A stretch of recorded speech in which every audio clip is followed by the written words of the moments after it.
Chanell Love 22. It's a vibe. Like, follow, and subscribe.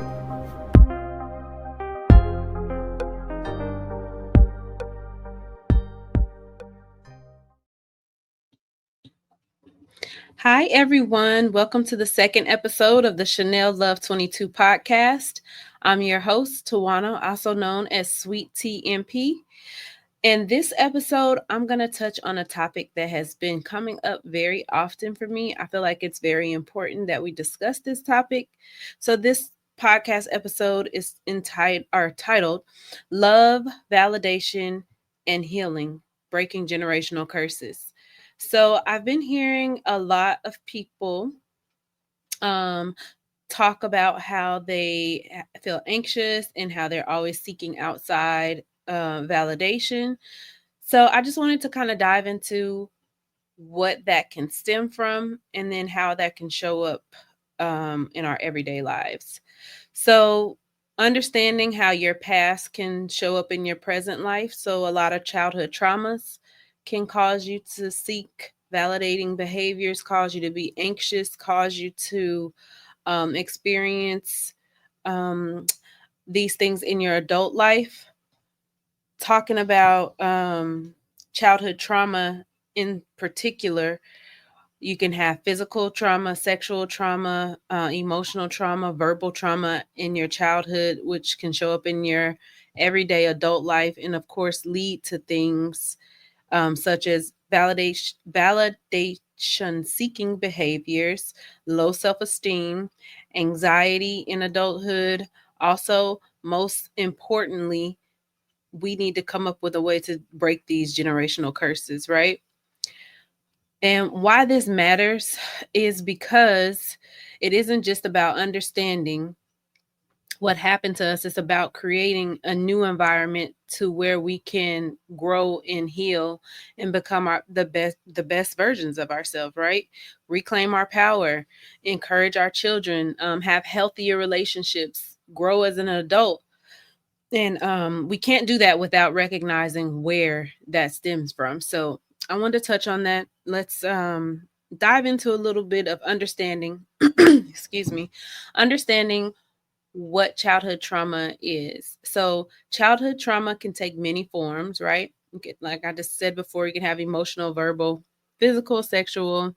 Growing up in a household where someone has an addiction, growing up in a household where someone has a mental illness and it's untreated, or they aren't doing what they're supposed to do, even though they are supposed to take medicine, but they're not, or they don't even know that they have a mental illness, because of course, like I always mention and bring up, mental health in the African American household is taboo. Like, that's something that we don't talk about. So of course it's not surprising that if you grew up in a household in your childhood with someone who had a mental illness that was undiagnosed.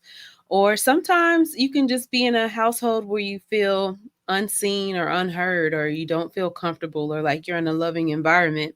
That also is childhood trauma. So it's not always about what happened. Sometimes it's about what didn't happen. I hear a lot of people say they grew up in a household where they didn't receive a lot of hugs, didn't receive a lot of love. They weren't able to express their emotion. They weren't able to cry. They weren't able to voice their opinion. And this is very common within our community, within our household. You weren't able to express yourself, even if you felt like you were right and your parent was wrong, or they had a misunderstanding. A lot of times that just had to be suppressed and you were not able to express yourself. So those things create stressful environments and also contribute to your anxiety and your low self-esteem, and you seeking validation seeking behaviors in your adult life. So when you talk about how trauma affects the brain as a child, your brain's not developed all the way. So of course, all these traumatic events, all these traumatic experiences, your little child brain can't process it. And what it does is causes stress and cause you to rewire your brain in a way that makes you more anxious, in a way that makes you more on edge. You're looking for danger, you're looking for rejection, you're looking for the next thing to happen, you're looking for the next time you're getting yelled at. This this is what causes you to have these symptoms show up throughout your life, because you've been experiencing since childhood, and now you're an adult, and you feel uncomfortable, you feel anxious, you feel like you need to make sure that someone is okay with the way that you're doing things, that you're doing it right. You're seeking that validation. And a lot of adults struggle with low self esteem. A lot of adults struggle with not feeling like they're good enough. That's how we become people pleasers. A lot of adults don't set those boundaries. They are always yes, yes, yes, even though you want to say no, you just don't say no, because this is learned behavior. You're trying to please everyone around you. You're trying to make sure you're doing everything right.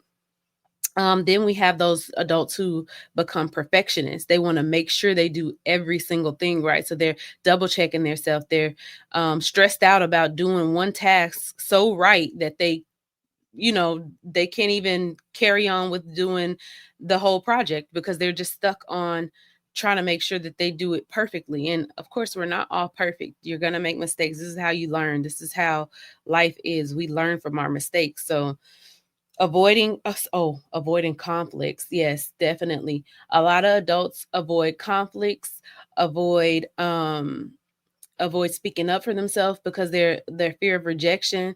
Like, they don't want to feel like they are abandoned, or just the fear of being abandoned, someone telling you no, or someone not accepting who you are. So you kind of, keep quiet and go with the flow.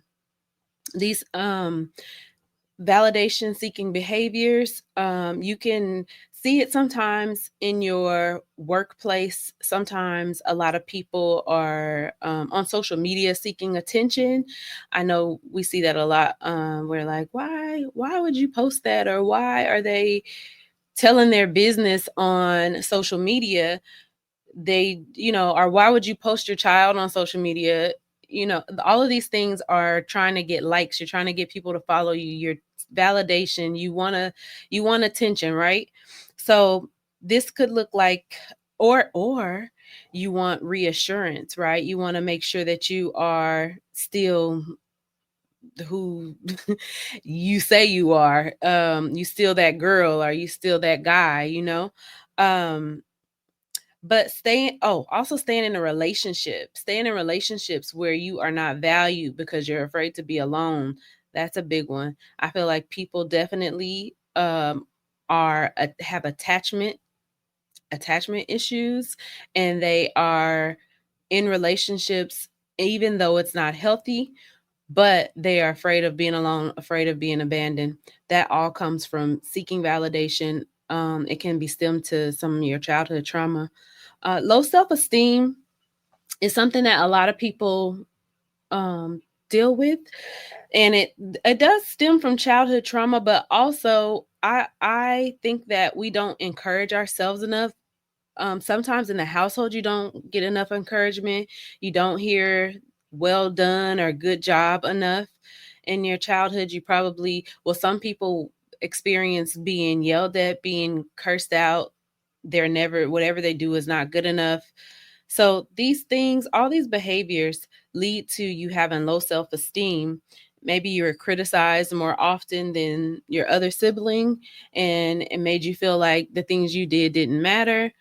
As an adult, this shows up as negative talk. So if you see someone always doubting themselves, or always, oh, I'm so stupid, or why didn't I think of that, or I'm so done, I can never, I can't, all of these negative self, negative comments and feelings and views towards yourself, that contributes to your low self-esteem.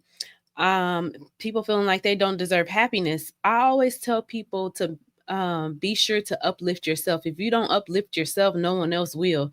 If you don't have respect for yourself, if you don't set those boundaries, if you don't stand up for yourself and let people know what you will and won't tolerate, then no one else will do that for you.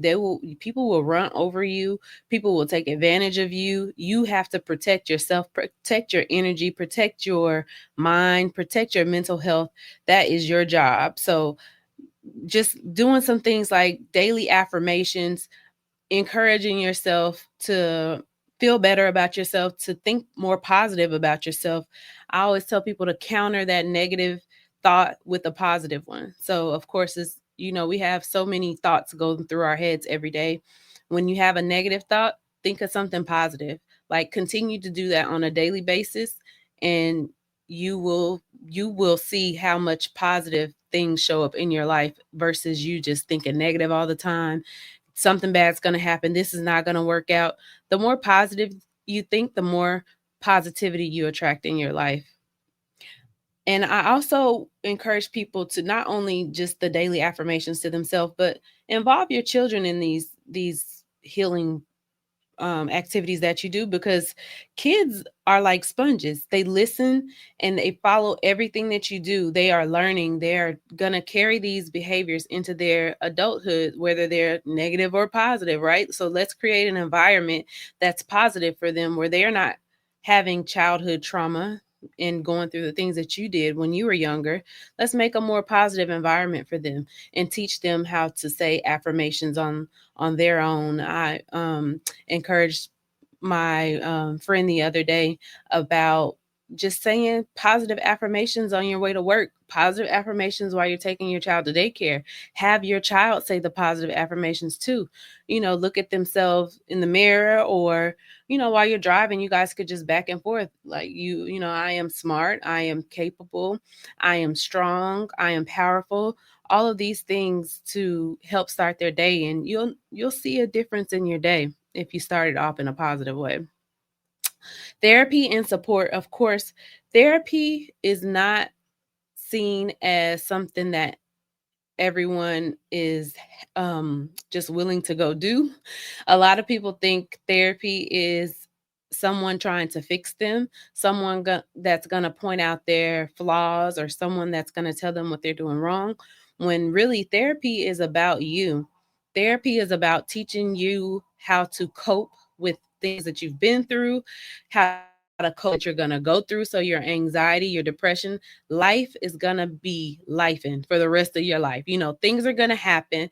You're going to go through things. That's what life is about. It's about learning, but learning how to deal with stress, learning how to cope with it instead of like suppressing it, not working through your emotions, not taking time for yourself, not learning how to deep breathe, how to de-stress. When you have yourself in a stressful state of mind, your body is also in that state. So your fight or flight response, um your adrenaline, your um everything is just super high. So you have adrenaline rushing through your body, your heart rate's high, you're breathing high. So all of this have an effect on your body physically.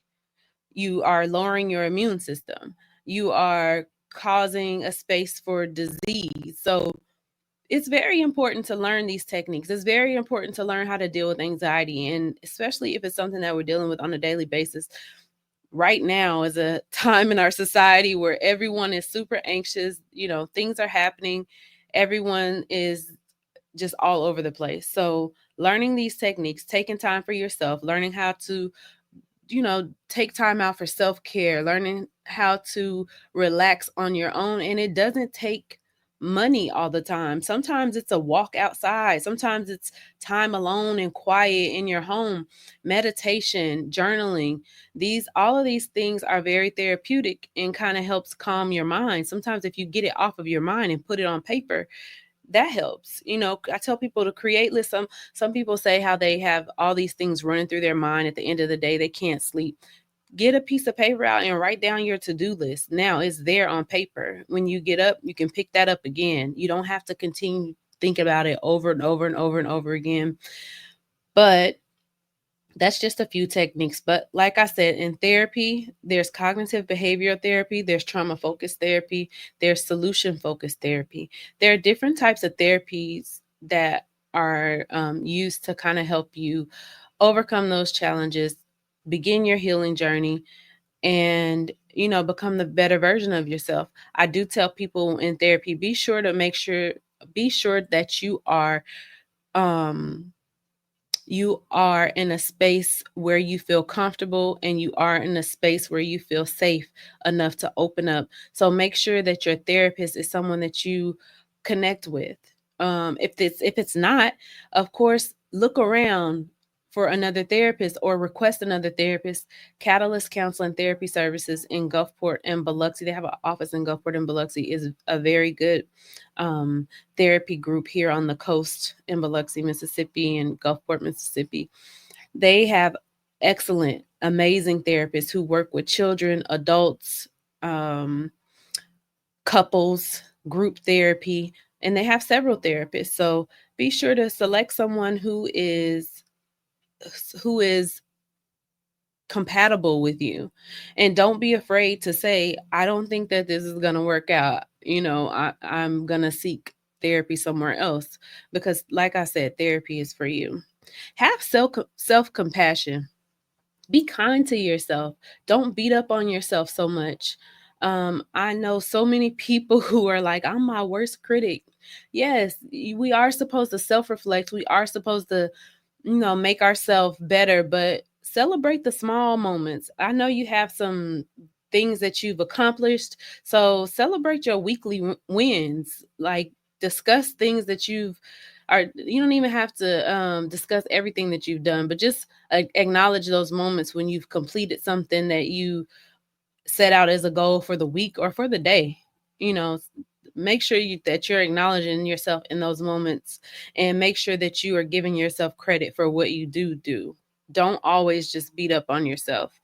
Um, let yourself know that you are deserving of love and respect, and that you're capable. Setting boundaries. I touched on setting boundaries a little bit, but I feel like we don't do this enough. Setting boundaries is not just setting boundaries um, at work, but setting boundaries at home, setting boundaries with family, setting boundaries with friends. Just because someone is related to you, just because they're in your family, it doesn't give them a pass to treat you whatever way they want to treat you. And this goes for parents, cousins, brothers, sisters, anyone, anybody who's disturbing your mental health. You need to recognize those triggers. Recognize, and when I say triggers, triggers could be people, triggers could be places, triggers could be um things, activities, whatever it is where you feel like, okay, now pay attention to your body. Now I'm feeling anxious. My heart is racing. I don't feel as comfortable as I felt before this person walked in the room.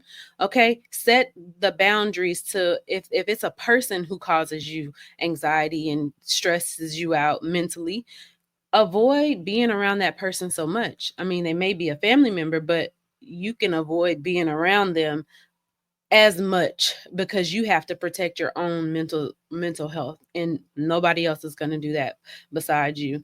You have to set the tone so that everyone else will follow.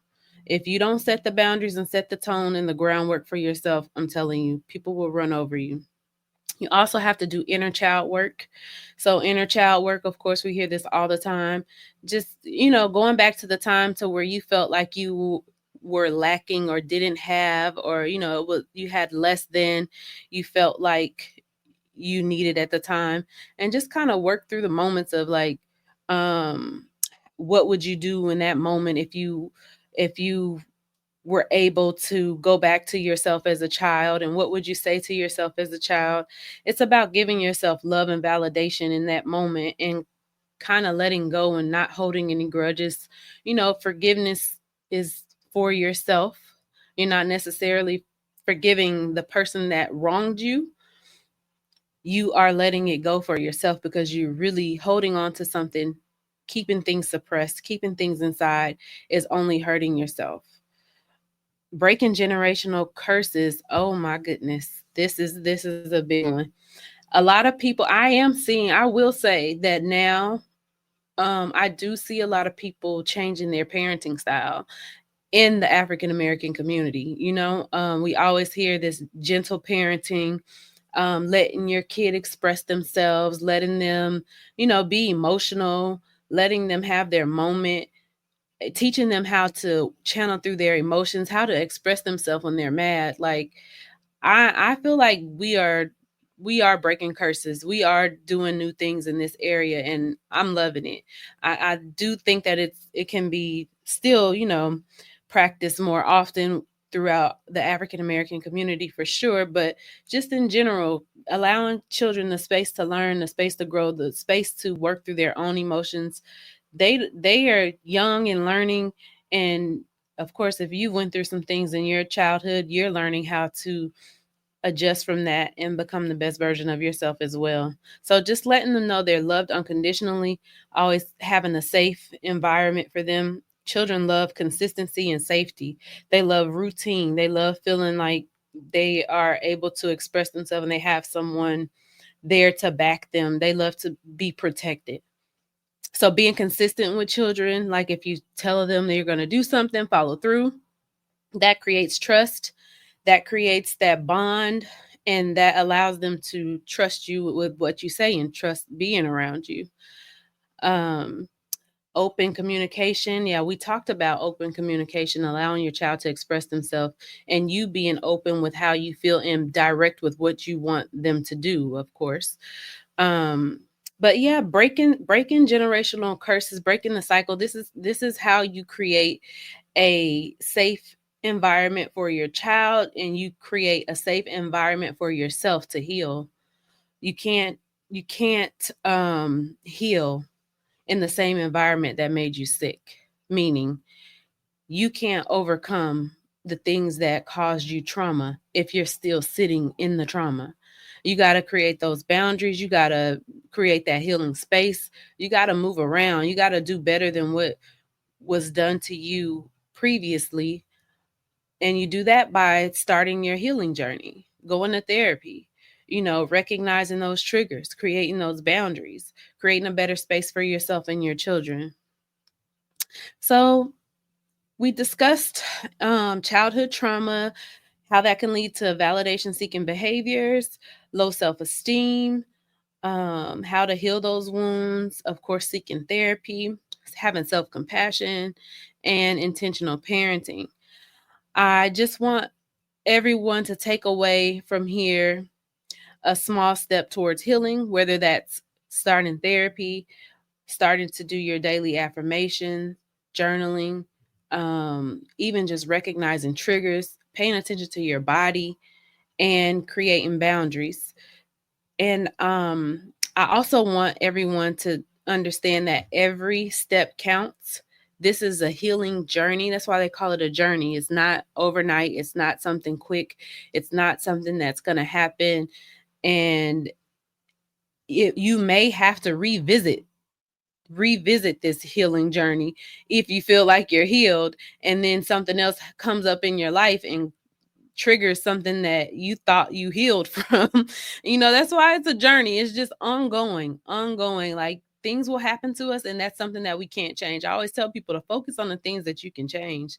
The things that you can't change, that are outside of your grasp, outside of your control, you got to let that go.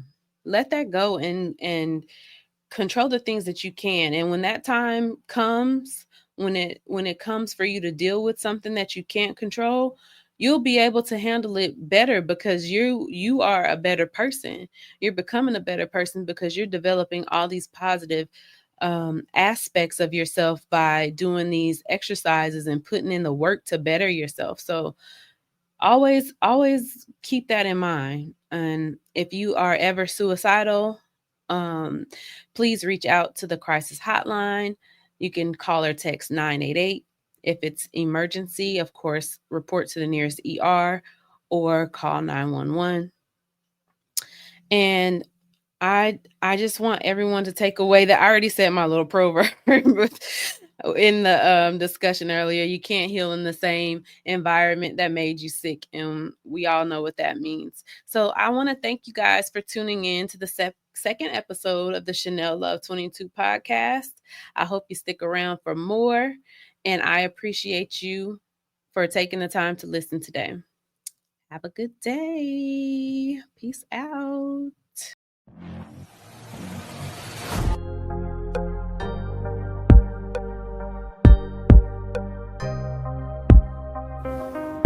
Chanell Love 22. It's a vibe. Like, follow, and subscribe. Disclaimer.